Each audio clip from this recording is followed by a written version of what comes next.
Welcome to Property Law 101. I'm Sara Bronin, and I created this series to help you understand the basics of property law. We cover 4 fundamental questions about property and property law in the series, and today we are talking about the 4th question, which is holding interests in property. And we're talking about a protection for tenants that is read into leases, and that is the warranty of habitability. This concept emerged with the tenants' rights movements of the 1960s and 1970s, and it has been adopted in all states except for Arkansas. It's essentially a guarantee that the landlord will provide a clean, safe, and habitable living space. It only applies to residential tenants. As we've discussed in other videos, commercial tenants seem to be more sophisticated and better able to fend for themselves, so they don't have as many implied warranties in commercial leases.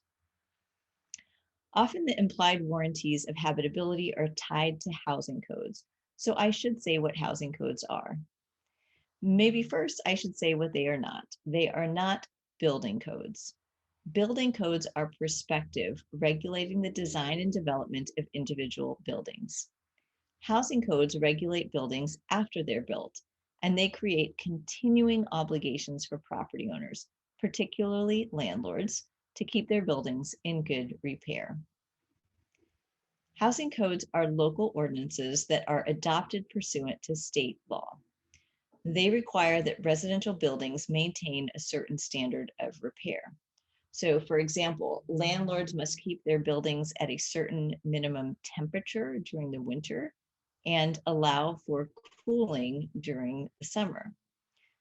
Landlords may also have to keep the leased premises free of infestations by insects or rodents.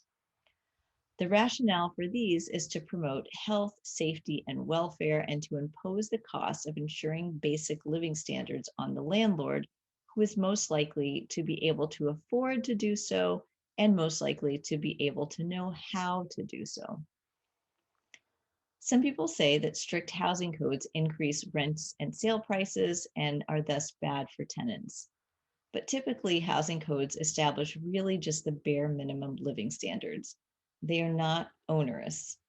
Also, it's important to note that whether housing codes are well enforced depends on the resources given to code inspection offices.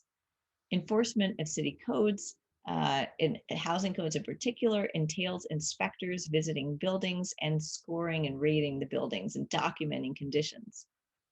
The inspectors only come in when there is a reported violation, and sometimes it takes several violations to actually bring an inspector to the premises. The problem is probably not too much regulation, but too little enforcement. In fact, we not only continue to see deplorable living conditions in many places, but we also see very few court cases involving the implied warranty of habitability. Perhaps that's because those tenants most affected by substandard housing are those least likely to have attorneys than a typical tenant. Legal aid offices do offer some help, but everywhere they're overworked, and most jurisdictions do not have a right to counsel. There may also be a problem with the remedy. If landlords are found to violate either housing codes or the warranty of habitability, they may simply be ordered to fix the problem. In some cases, though, tenants might be entitled to rent abatement, reduced rent, or damages. Very rarely are punitive damages, damages for emotional distress, or attorney's fees awarded.